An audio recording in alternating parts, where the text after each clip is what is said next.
Hola, ¿qué tal? Mi nombre es Heriberto Galicia Ríos y les voy a impartir la materia intitulada Soluciones Alternas de Controversias, correspondiente al séptimo cuatrimestre de la novena generación en el plantel Tláhuac de la licenciatura en Derecho llevada a cabo los días sábados.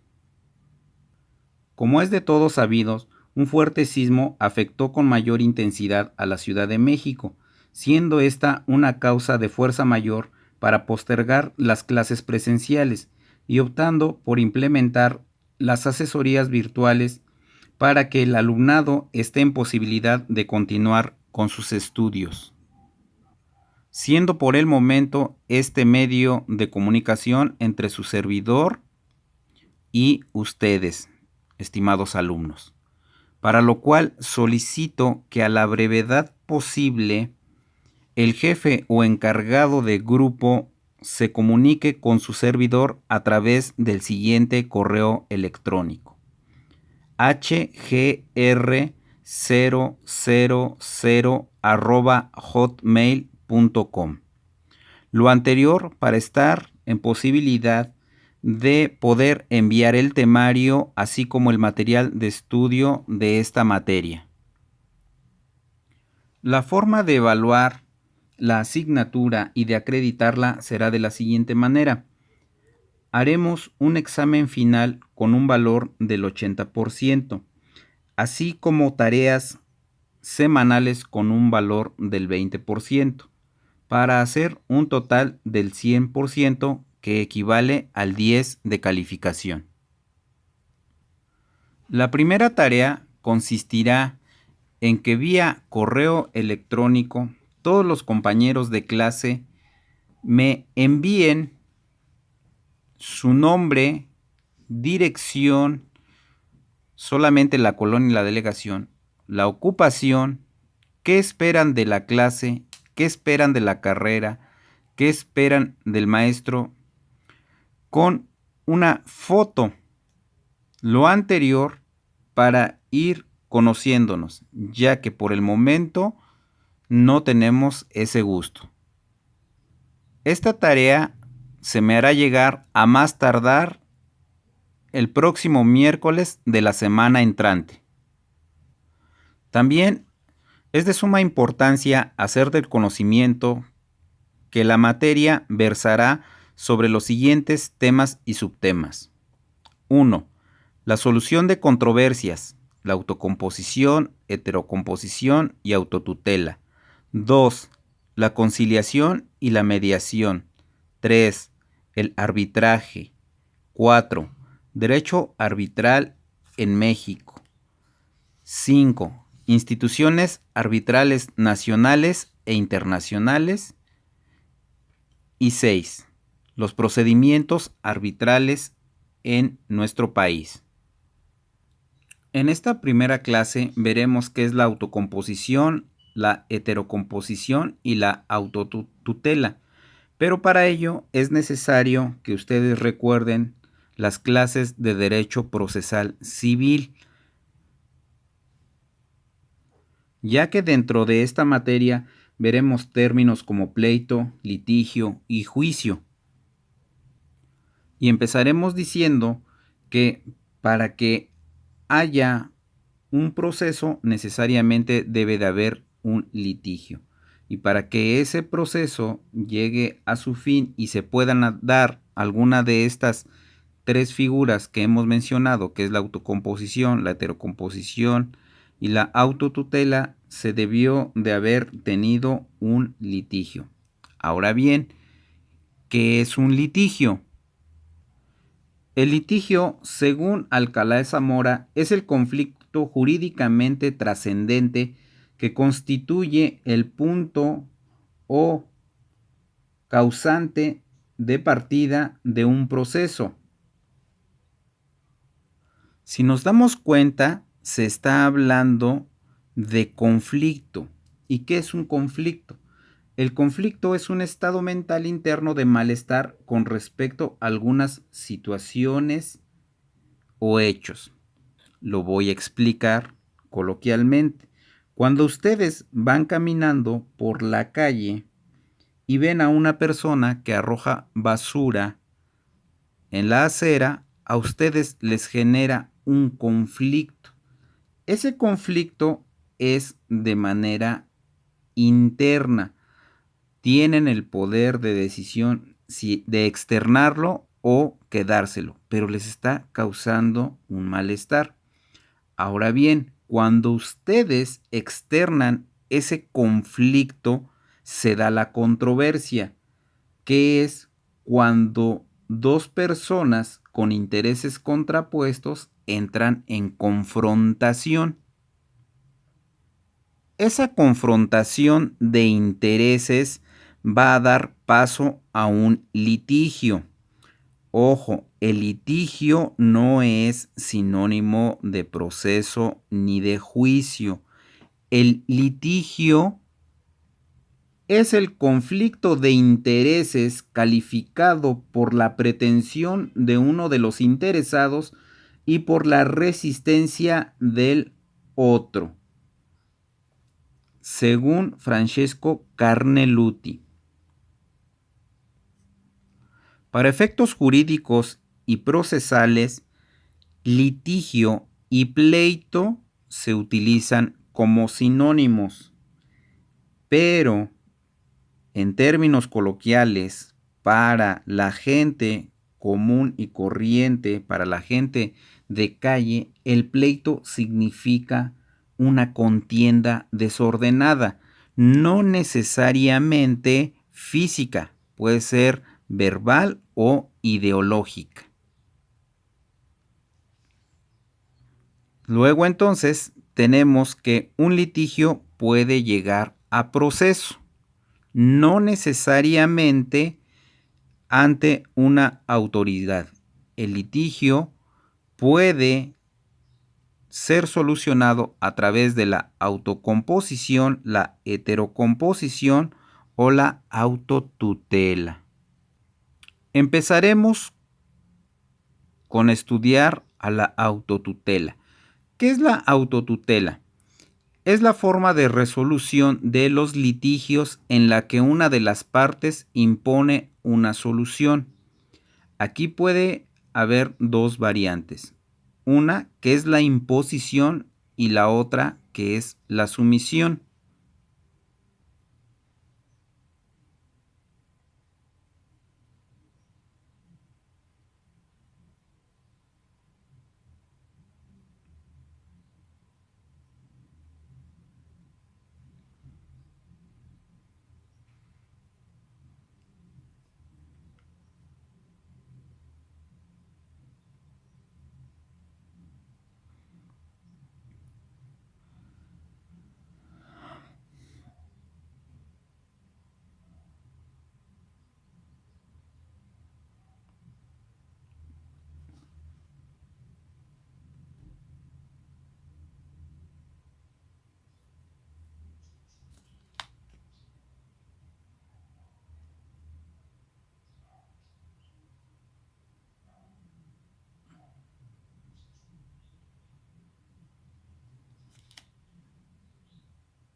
Les ofrezco una disculpa por este pequeño espacio de silencio, pero ya saben, a veces las tecnologías nos juegan algunas pasaditas. Continuamos con la autocomposición. ¿Qué es la autocomposición? Es el arreglo pacífico del conflicto por medio de un acuerdo expreso o tácito de los interesados en ella, sin acudir a una tercera persona o entidad que lo dirima. Quiero que pongan mucha atención en que es un arreglo pacífico, es decir, a través del diálogo, a través de la lógica, a través del razonamiento. Esta autocomposición puede ser bilateral o unilateral y se da a través del desistimiento y el allanamiento. El desistimiento es la situación de renuncia del actor a la pretensión, ya sea que el actor sea en materia civil o bien el Ministerio Público en los procesos penales. En lo tocante a la materia civil, el desistimiento se da a través del desistimiento de la demanda consagrada en el artículo 34 del Código de Procedimientos Civiles para el Distrito Federal. Esta se da antes de que se realice el emplazamiento, que es la primera notificación de la demanda a la otra parte dentro del proceso.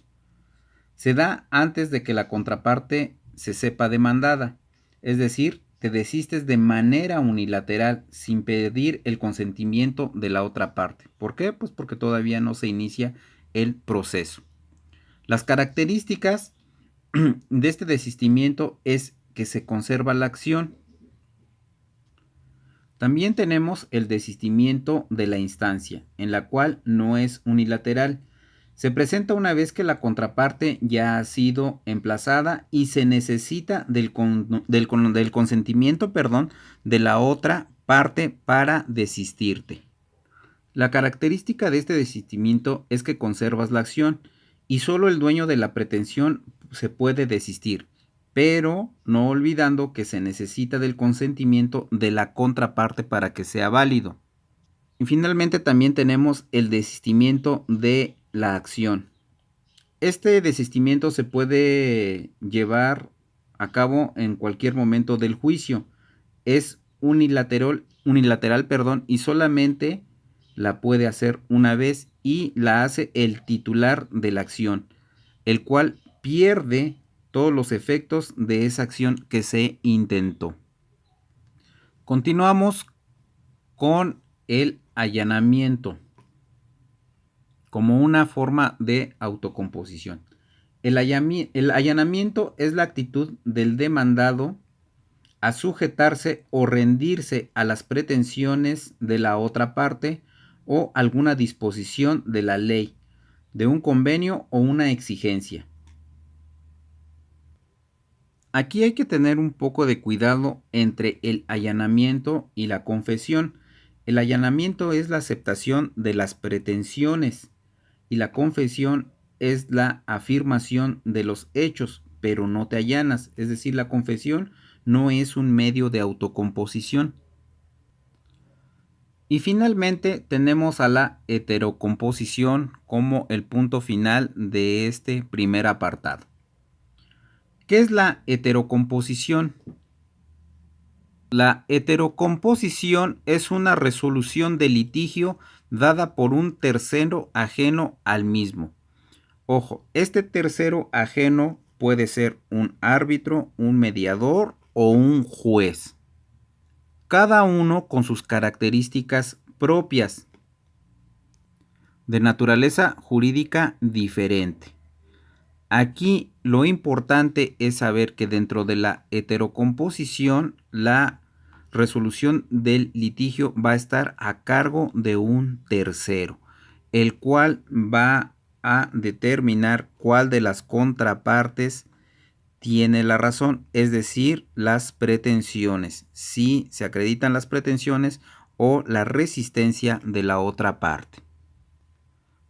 Ahora bien, en términos procesales, es importante señalar que la heterocomposición va a resolver la situación por un tercero, pero esta debe de ser de forma vinculativa al litigio. Dicho lo anterior, continuamos con el nacimiento de las controversias. Como ya lo habíamos mencionado antes, tenemos como base qué es una controversia, qué es un conflicto, qué es un pleito, qué es un problema, qué es un litigio y qué es un juicio. Todas estas acepciones tienen, todos estos conceptos tienen diferentes puntos de vista. Vamos a tratar de diferenciar entre lo netamente jurídico y la forma coloquial en que se entiende cada uno de ellos. Así pues, que tenemos en primer término un problema. Este problema nos genera un conflicto, el cual deriva en una controversia para posteriormente dar origen al litigio y derivar en un juicio. Estas ideas que hasta el momento hemos visto son la base para poder entender los medios alternos de controversias. ¿Por qué? Porque muchas veces ese conflicto, ese malestar, ese problema que nosotros utilizamos como sinónimos se puede resolver, ya sea por uno mismo, por la intervención de un tercero, por el allanamiento, por el desistimiento, por la imposición de nuestra voluntad o la sanción de una ley. Y retomando, tenemos que el problema es un hecho que genera un obstáculo al desarrollo normal de las cosas. Y voy a poner un ejemplo muy sencillo. Tenemos pues que hay un problema que es la cantidad de basura que hay en la calle. Este es un hecho que genera que cuando llueva se tapen las alcantarillas. Bueno, entonces está el problema, que es un hecho que genera un obstáculo al desarrollo normal de las cosas, es decir, que fluya las aguas de lluvia hacia el drenaje. Vamos caminando sobre la calle y vemos, como ya lo habíamos comentado en el ejemplo que hemos estado utilizando, vamos viendo a una persona que arroja basura en la calle. Esto nos genera un conflicto. El conflicto es el estado mental de malestar con respecto a algunas situaciones o hechos. Es decir, nos enoja sobremanera que haya personas inconscientes. Está dentro de nuestra voluntad externarlo o quedárnoslos para sí mismos. Es decir, nos estamos conflictuando. Cuando decidimos externar ese malestar, ese conflicto que teníamos, estamos en presencia de una controversia. Como ya lo habíamos dicho, la controversia es una situación en la que dos o más personas con intereses contrapuestos entran en confrontación. ¿Cuál era el interés de la persona que arrojó la basura? Deshacerse de ella, no andarla cargando porque le estorbaba, etc.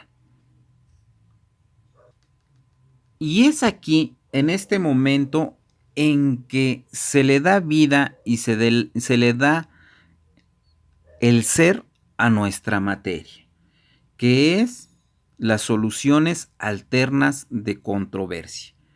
Podemos poner en práctica la primera solución, que fue la de autotutela, que como ya lo habíamos dicho es la forma de resolución de los litigios en la que una de las partes impone la solución. Es decir, cuando nosotros vimos que arrojó la basura y lo externamos, le podemos decir que recoja su basura. Y es decir, ya estamos en una imposición de nuestra voluntad.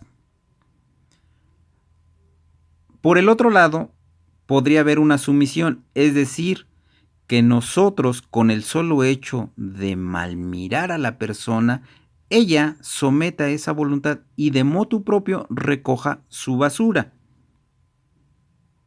En ese ejemplo, ¿por qué se dio la autotutela?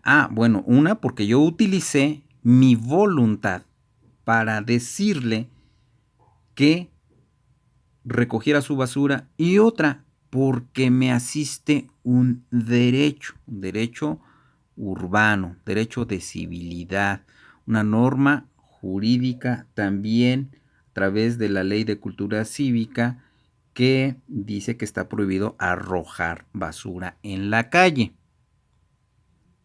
Ahora bien, ¿qué pasaría si en un primer momento no recogiera su basura? Y yo, al externarlo de manera amable, le invito a que recoja su basura y la deposite en un recipiente para el caso. Bueno, pues aquí se está dando la autocomposición, que es el arreglo pacífico del conflicto. Es decir, esta persona, haciendo conciencia urbana, va a aceptar lo que yo le estoy diciendo en buenos términos. O igual, esta persona se puede exculpar argumentando alguna situación, pero en buenos términos. No sé, que se le cayó, que no se dio cuenta, etcétera. No necesariamente debo de conflictuar y contradecir, puesto que la acción se está llevando a cabo. Es decir, se está resolviendo el conflicto, que era que recogiera la basura para depositarla en un bote de basura. Es decir, las dos personas, a través del diálogo pacífico, estamos dando solución a ese conflicto. Perdón por lo repetitivo, pero es para clarificar. Y finalmente tenemos la heterocomposición, que, como ya lo habíamos dicho, es una resolución de litigio dada por un tercero ajeno al mismo. Como yo les había dicho, no hay que perder de vista, y guardando las debidas distancias, que puede ser a través de una conciliación, a través de una mediación o a través de un proceso. Es decir, puede ser por un tercero ajeno sin facultades jurisdiccionales, o propiamente por un tercero con esas facultades, que lo sería el juez. Vamos por partes y luego al final, hablaremos propiamente de la heterocomposición de carácter vinculativo. Bueno, entonces nosotros íbamos caminando, tiró la basura, lo mal miramos, le dijimos, hizo caso omiso, y entonces llega una tercera persona. Esa tercera persona es un alumno que estudia derecho, y sometemos a su consideración quién tiene la razón.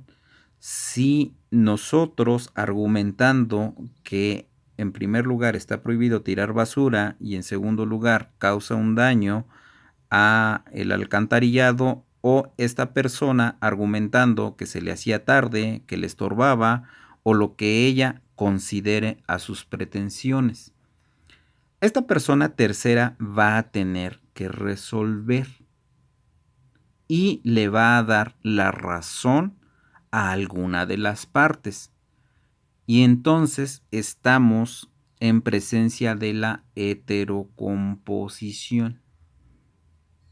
Ahora bien, vamos a hablar de la heterocomposición de forma vinculativa, es decir, a través de una autoridad.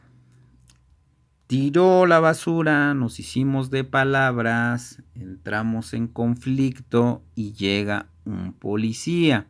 Este policía está actuando como autoridad y nos remite, es un ejemplo somero y guardando las debidas proporciones, repito, solamente es para ejemplificar. Y nos remite a un juzgado cívico. Y entonces, en el juzgado cívico, con esa facultad de autoridad, el juez cívico va a imponerle una sanción a esta persona que arrojó basura si es que se demuestra esa pretensión de nosotros, es decir, que le sancionara por haber incumplido una ley que es el no arrojar, que es una ley de cultura cívica que prohíbe arrojar basura, y también por ende el que traiga como consecuencias que haya inundaciones por el tapado de alcantarillado por ese cúmulo de basura. O bien podría no darle ninguna sanción toda vez de que no demostré mi pretensión y él demostró su resistencia. Que vamos, para la lógica que se utiliza, lógica común y lógica jurídica, sí se debe de sancionar, pero suponiendo que no le imponga una sanción, entonces nosotros no demostramos nuestra pretensión y él su resistencia, pero volvemos al punto, hubo una heterocomposición, es decir, una persona ajena a las partes resolvió acerca de esa situación. Este ejemplo simple y somero nos va a servir para pasar a explicar el siguiente punto de nuestro temario, que corresponde a qué es un litigio, qué es un pleito y qué es un juicio. Como ya lo habíamos dicho en un primer momento, el litigio es el conflicto de intereses calificado por la pretensión de uno de los interesados y la resistencia de otro. Ahora bien, este planteamiento del conflicto de intereses se debe de formular ante un órgano jurisdiccional, es decir, ante un juez. Y si ustedes se dan cuenta, ya estamos hablando en términos procesales. Yo debo de dar por entendido que ustedes ya tienen las bases procesales como para tener un amplio panorama de estos conceptos. Carneluti toma como sinónimo el litigio y el pleito, y de hecho no hay una distinción doctrinal entre ambos términos. Si ustedes ven la legislación, Código Civil, Código de Procedimientos Civiles, utiliza indistintamente la palabra término y litigio para denominar la situación de contraposición en pretensiones. Asimismo, si ustedes tienen la oportunidad de ver algunas tesis jurisprudenciales, utiliza de manera indistinta término litigio y pleito como sinónimos, aunque para algunas situaciones sí especifican más que el litigio es propiamente y más ad hoc para una situación de tipo procesal. Así tenemos que el litigio es la esencia del proceso. Dicho en otras palabras, puede haber litigio sin proceso, pero no proceso sin litigio. ¿Por qué? Porque el litigio es precisamente esa contraposición de intereses que da origen o da intervención al órgano jurisdiccional para llevar a cabo una heterocomposición vinculativa que derive en un juicio. Ahora bien, en términos coloquiales comunes y corrientes, también juicio, proceso, pleito, litigio se utilizan como sinónimos, pero para efectos procesales, el juicio tiene una connotación diferente, ya que el juicio es la acción y efecto de juzgar, es la operación sustancial de la jurisdicción consistente en decir el derecho en el caso concreto. Y vamos a volver al ejemplo de la tirada de basura. El juicio va a ser la conclusión del proceso, es decir, que la persona tercera ajena a nuestro litigio, que va a conocer de nuestras pretensiones, va a analizar, va a hacer un esfuerzo mental acerca de la viabilidad de esas pretensiones y va a emitir un juicio. En ese juicio, él va a decir si me asiste o no el derecho, si tengo o no razón. Es decir, es la conclusión del procedimiento. Es la parte más elaborada del pensar humano. Así tenemos que para resolver las controversias no necesariamente se debe de llegar a un proceso, como lo hemos venido diciendo en esta primera sesión, sino que hay otros medios alternos de solución de controversias, como lo sería la conciliación y la mediación. Y así tenemos que la conciliación es una forma alternativa de solución de controversias que consiste en que una tercera persona llamada conciliador propone a las partes posibles soluciones a las mismas.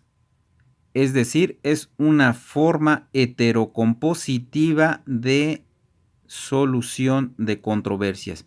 Una tercera persona nos va a decir cuáles alternativas son mejores para la solución de ese litigio. Estas soluciones deben de ser acordes a lo que se está planteando. Esta persona ajena tendrá más claridad en cuanto a la proposición de soluciones, puesto que es ajena, es decir, no está inmiscuida de las pasiones naturales que tiene cualquier contendiente en un conflicto. La solución o lo que le dio origen al problema es ajena a esta persona. Por eso tiene más objetividad en cuanto a la propuesta que las propias partes.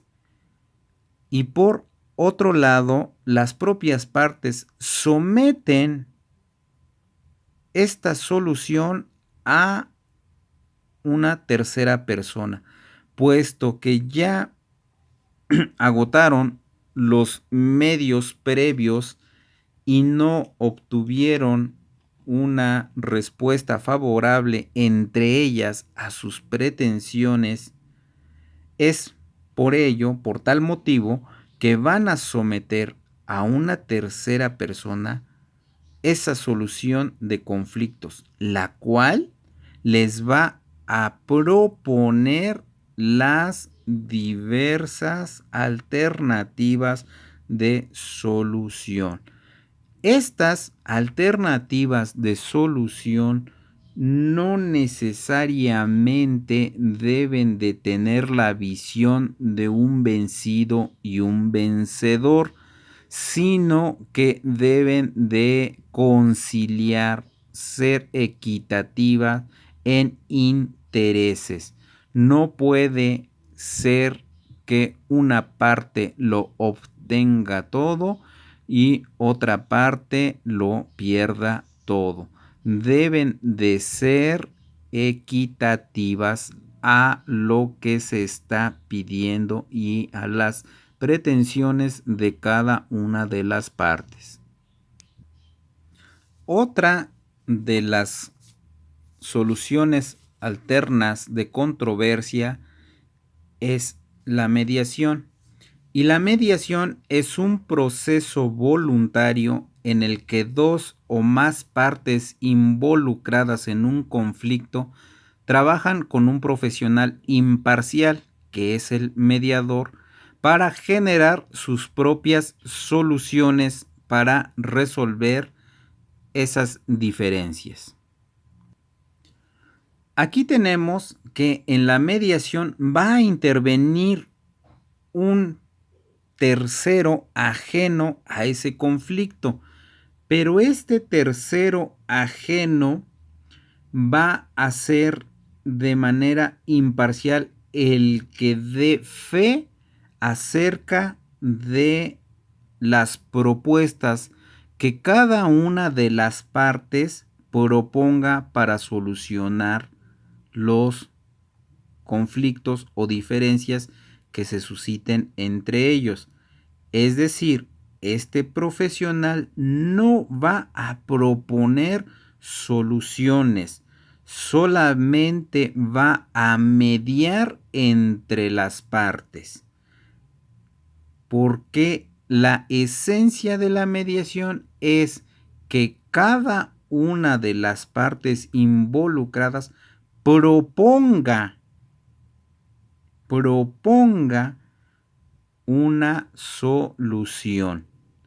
Y estas soluciones también deben de tener algunas concesiones. Es decir, no solamente una de la parte va a obtener todo lo que quiera, sino que también debe de ceder algo para que se pueda mediar la solución de ese conflicto.